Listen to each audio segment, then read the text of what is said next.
Cody, you guys know Cody, right? You see Cody before. Go ahead, take a seat.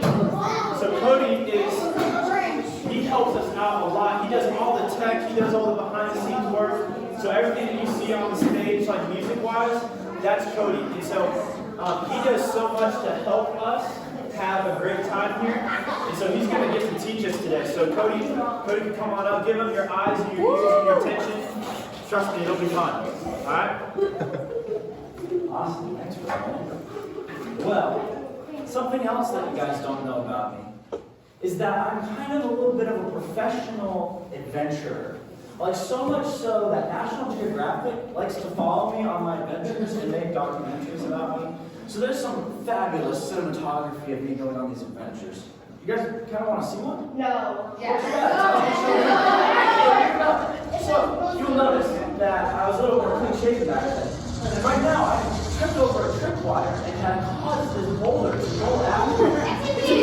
It's a defense mechanism that allowed me to prevented me from trying to take something. But as you see, we only lost a couple cameras, and I survived. And that's really good. So, some might say that I look like Harrison Ford, and some might say that that's a scene from Indiana Jones. But, regardless, my professional adventure career wasn't always as glamorous as National Geographic made it out to be. But really, it started between the summer of my 5th and 6th grade year. My family loved to go camping. And we're not the kind of camping where like you plug the trailer in and you watch TV before bed, like not glamping. We went like camping, like in the woods. And so we woke up, and my parents asked me to take the dog for a walk. It was my turn, and I said, yeah, I'll take the dog for a walk. And so right outside of our trailer, I had a stick. It was my walking stick. And I don't know about you, but I love to find like that good stick that, you know, it's super firm, it's not too tall, not too big, it's a good like walking stick. It's good to poke fires, get all blackened, so that when I would go on my adventures, I could ride on rocks and do cool things with the blackened end of the stick. Grab my stick, grab the dog, and we go. And Briscoe and I, we're having so much fun. He's sniffing, we're going up on logs, I'm going down, and we're just doing all these adventure things. And it is awesome. And I just lose track of time until all of a sudden, I'm a little bit hungry. And then it dawns on me, oh, well, it's time to go back to camp. And I go back to camp, but I don't see it. Okay, well, I probably just got confused. Oh, it's not that. And I can't see camp. My heart starts to beat. I'm scared. I'm in the middle of the woods. I don't have any food. I'm hungry. I've got my dog, and I don't know which way to go, and I walk for a little bit, and I'm like, oh, that can't be right. And I was like, man, if only I had a compass. But then I realized that I don't really know how to use a compass. So it wouldn't really do me no good, but like I wanted a compass at that moment. And so panic is starting to just fully consume me. And so I pray, I say, God, give direction to Briscoe. Dogs have this innate sense about them that they have a good sense of direction. I have a terrible sense of direction. I said, all right, God, I will follow Briscoe wherever he goes. And I get down, move his little collar, I say, all right, Briscoe, I'm going to need you to get me back to camp. I can't do it. Wherever you go, I'll follow. All right, boy? He gives me a little nod. I say, all right, here we go. And then he lays down. And I'm like, oh, no. Briscoe, this isn't camp. We got to go get food. It's breakfast time. He starts to sniff, and then he gets up, and he starts going. I'm like, all right, God, I'm going to follow Briscoe wherever he goes. And we're going, and we come up out of this little gully, and all of a sudden, there's a road. Now, I'm pretty sure I would have remembered crossing the road on our little adventure, because that would have dawned on me like I was getting too far from camp. And I don't remember crossing the road. Briscoe says we got to go over the road and down the road and turn there. I'm like, Briscoe, I don't know. I said, I'm going to follow you anyway, because I trust that you have a better sense of direction than I do. And I'm like, all right, God, this seems weird, but here we go. And we go down the trail and over the road, and all of a sudden, I can see camp. And there's Dad cooking breakfast. I knew that I could trust God to give my dog direction. And it was kind of silly, it was kind of crazy, but it kind of reminds me of the story that Ryan taught us last week about a guy named Moses and how he felt unprepared to do what God was asking of him.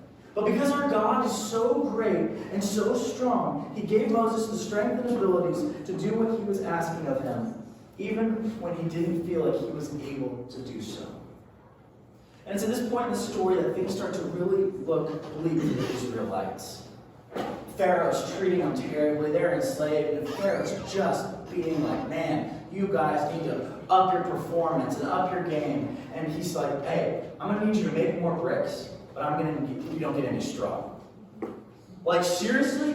We all know, right, that you need straw to make bricks, because, like, that's obvious. Like, seriously, Pharaoh? How are we supposed to make bricks without straw? Like, whatever. And so the Israelites are just miserable. Pharaoh's beating down on them. But God used Moses at this point in the story to call down a series of unfortunate events. Like, bad things are happening to Pharaoh and his people. They're referred to as the 10 plagues. Yes. So these 10 gnarly plagues are just raging and just destroying Pharaoh and his people. And like, they're not very smart, because like if one of those happened, you would think that we would listen and be like, oh my gosh, that's bad. But it took 10, because they're slow learners. But it's whatever. After 10 gnarly plagues, Pharaoh finally gives in and sets them free. And on their way out, God shows up to guide the Israelites. He brings down this pillar of fire to guide them at night and to light their camp. He brings this pillar of smoke for them to follow during the day. And I don't know about you, but I could follow God's GPS. Like, even with my terrible sense of direction, I could follow God's GPS. Because a pillar of fire, like a giant pillar of fire and this pillar of smoke, I'm pretty sure I could follow that and not get lost. But the Israelites are free.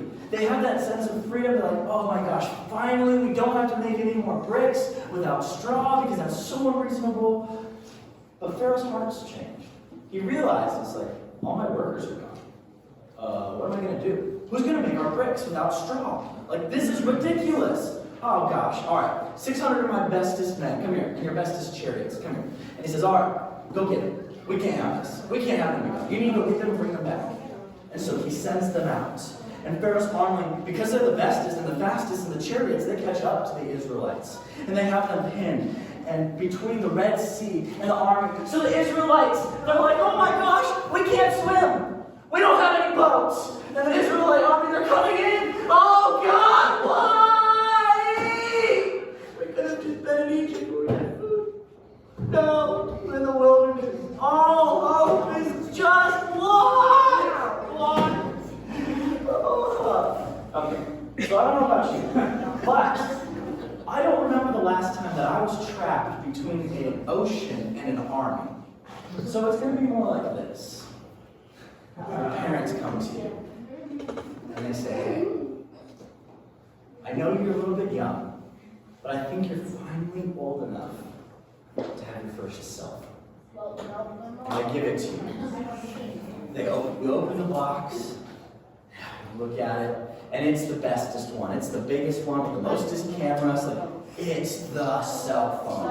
And you go turn it on. Right? You go to turn on the cell phone, and it's fully charged because your parents hooked you up. They knew you were going to want to use it. They charged it the night before they gave it to you, and they gave it to you. You turn it on. You start downloading all the games. You're on the Wi-Fi. You don't care. It's coming down. All the games. They're just downloading, and you're ready to go. And right before that one game is finished downloading, it's initializing. You're ready. You get ready to click it. Your parents come in the room. And they say, yeah, we've changed our mind.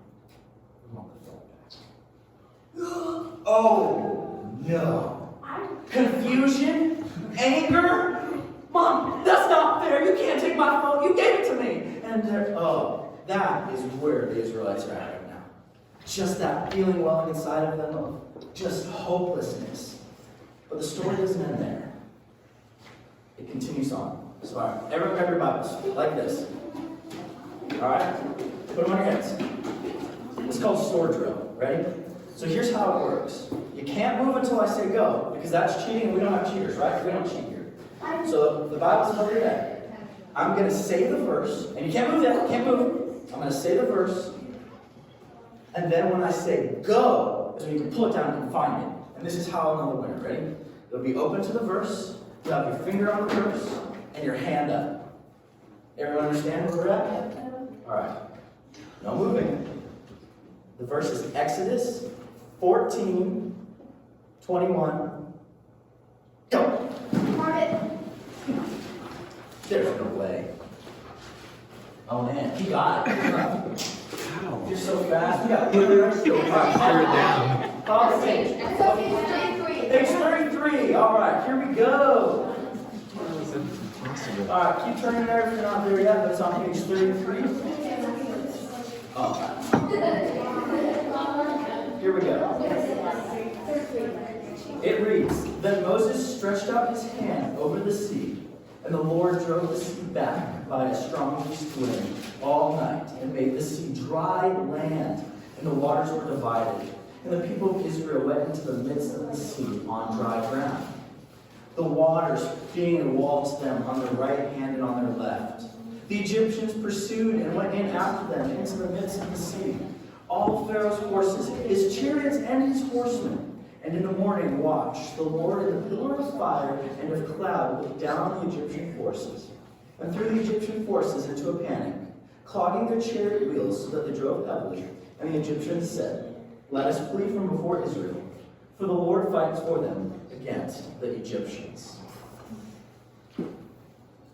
Guys, that is the same Moses that Ryan talked about last week. That same Moses who said, God, I'm not prepared. I can't do this for you. And here he is, raising his staff and parting the Red Sea.